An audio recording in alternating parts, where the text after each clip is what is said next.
Hi all, welcome to Smart iLab Box Data Touch, your smart choice, trusted by 50 plus client and 10 years of business experience in Singapore. And SAW is an official partner with Cloudera. And you can reach us on www.sawsg. You can follow us on LinkedIn, Twitter, Facebook, and I gave you the link here. You can reach us at any time. I am Krishna Kumar. I was trained and certified by Cloudera University. Alright, so let us introduce ourselves. We are doing data driven business services, and we do have a professional and junior services like we are conducting course, and also we have a cloud computing, data engineering, data science, and all those listed services we provided. Alright, and you can click here and for professional and junior websites. Alright, so we also did various process from edge to a all the data services, including data ingestion, engineering, data stewardship, data science, and data analytics. Actually, we used a lot of softwares including Scoop, Kafka, Spark, and Hadoop, all the platforms. And we do have experience in this field, and we do have a 10 years of experience in Singapore. All right, let us go to the professional services, and in this service we are trained, we are giving a training AWS conference, so those listed here, right? And also we do have a junior pages. In this junior page we do have a courses like IoT, robotics, and app development, like that. All right, okay, so that's it. We can move on to the course. Yep, the next chapter is functions and models. In this chapter, we are going to learn how to create functions, how to use built-in functions, and how to create models, and how to install it.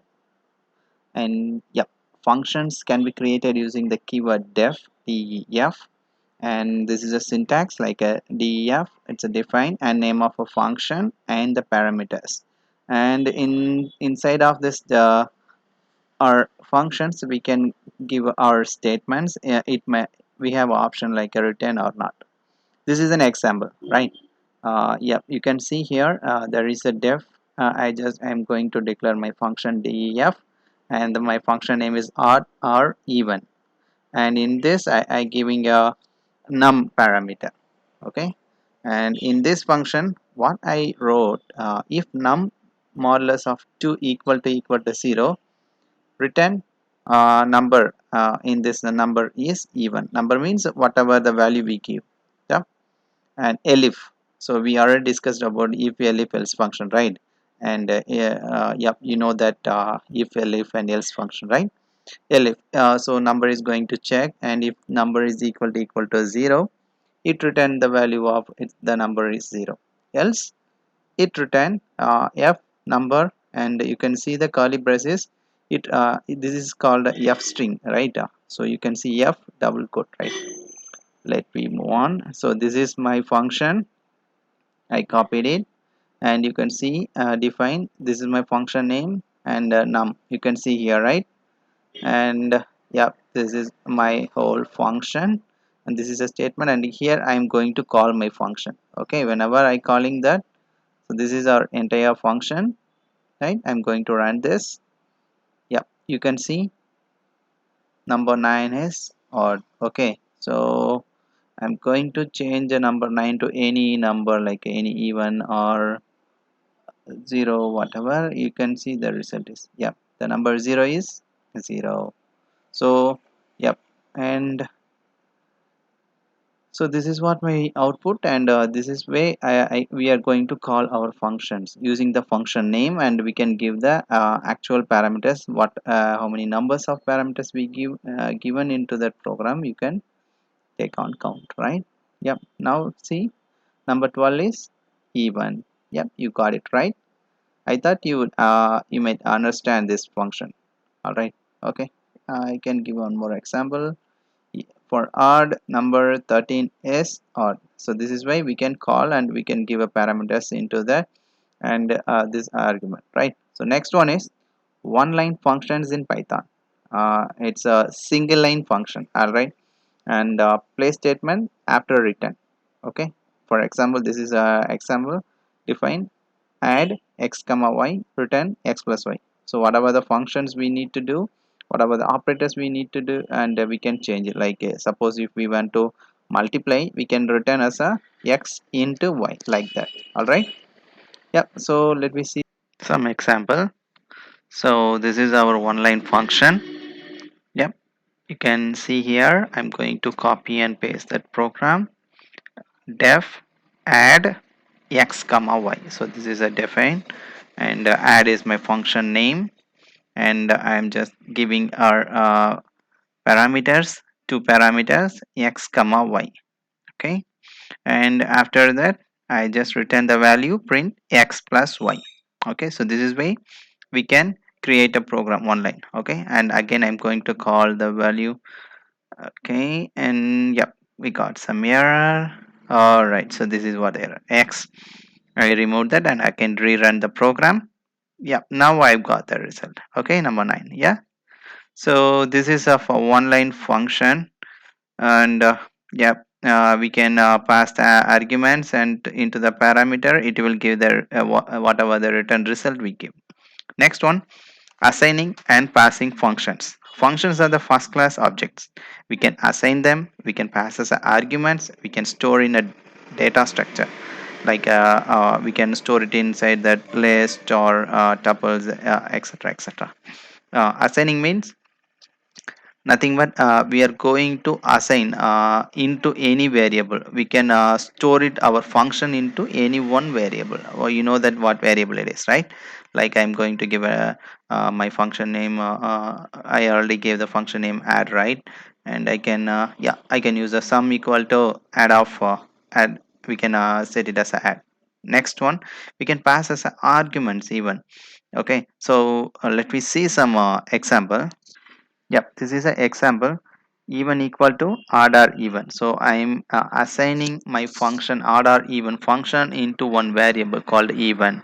Yep, and again I'm going to call even 40. What will happen? I just invoke a function using a variable. It automatically give the result. Okay, and the next one is a function as a parameter or argument. Okay, so see here, and I'm using a find even comma 40. Okay, so this will this how we can use my our function as a parameter. And next one, we can store it inside our data structure. Okay, so data structure is nothing but list or tuples or etc etc dictionary, like. Okay, and in this data structures, and I'm going to store it like and list 1 comma 3 comma even comma 4. Okay, so like I'm going to store my function into any one data structure. This is how we can use our function multiple way. All right.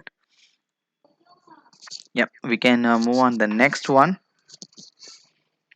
So next topic, it's built-in functions. So actually the Python have some inbuilt functions. So one of the function is print. You know what is the print can do? We can if we are calling the print, it will print the value or give the output whatever we quoted inside, right?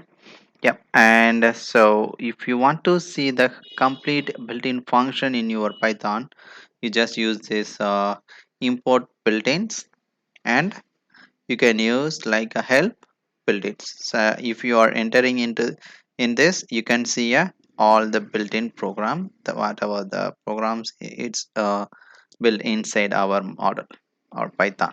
Okay, yeah, let me see what are the built-in functions are there.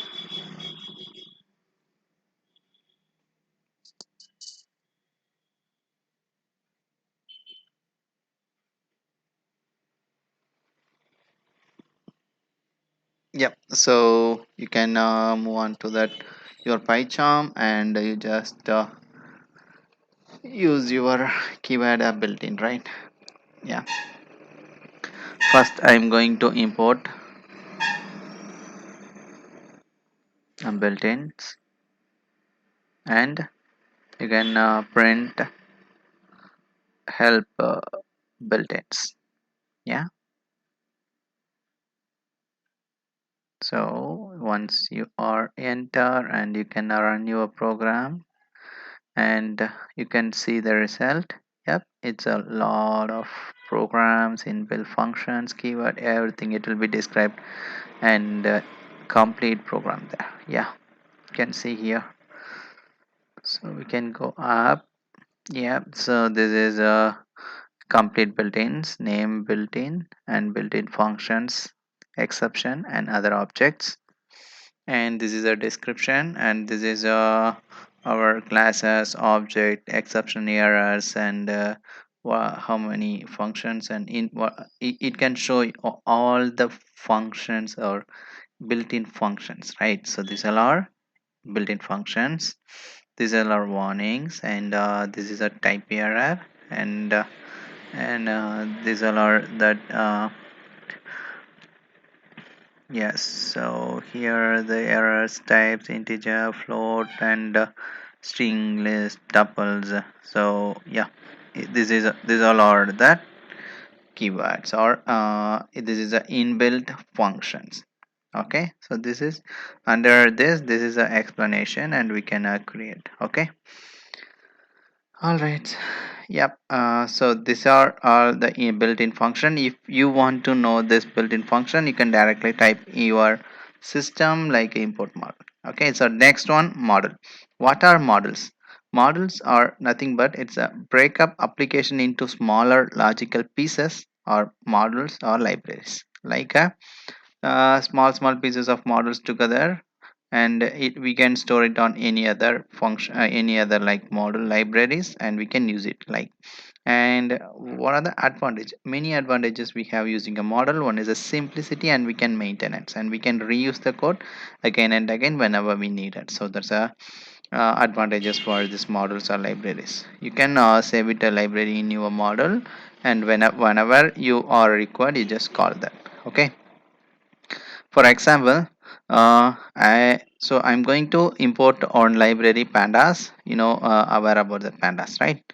Okay, first I'm just using a import pandas, and I can give it as a name as alias. You know what is alias? We can call it as another name, import pandas as pd, right? Instead of pandas we can call it as pd. Okay, and from pandas import data frame. So this is what we can import a particular class inside a library. There is an one class called a data frame. Okay, this is how you can import any of a class inside that library. Okay, yeah, we can yes, I can copy paste and import pandas as pd, write a program, and I'm executing this. What you can see what this is what the error. Yeah, import pandas as pd, the module name pandas not found. Yes, so this is a not found error, model name not found. Okay, why this error shows? Because I'm not installing a pandas, right? So that's a reason it was showing like a pandas model name not found error. In this case, what we gonna do, we need to go to our settings like a file, and there are settings. Okay, in this settings you can go to your here the python interpreter there, right? Yeah, the python interpreter. In this you can see this is a list of models. It was already installed here, paper like that. Okay, so you can add plus button, and you can search a pandas, click a pandas. Okay, so there is ladas, and we are going to install the pandas library here. Okay, it may take some time because it will be in downloaded and installed, and it link into our python model. Okay, so it may take some time. Please be patient. Yes, you can see the packages pandas installed successfully. That's a message it shows because our pandas library was installed in our system. Yeah, we can move on to, you can see here, right? Pandas was installed. Okay, all right. Now we can rerun our program. Yeah, you can save it first. Okay, save it first, and you can rerun this program. Okay, I'm going to adjust my screen. Yeah, I'm going to run this program. You can see the output, right? Yeah, you got it, right? We got an output. So this is what the pandas working right now. So this is a model or library. This is an external library, and we are going to use to install our whatever the library you need. You just installed in our system and you can use it like it. Okay. So Yep, so that's a model. And yes, we almost end of our session. All right, and today's session we are learned about functions, models, and it all right. Yep, keep on watching and thank you for watching. Uh, Keep watching on the next chapter. Thank you. Bye bye.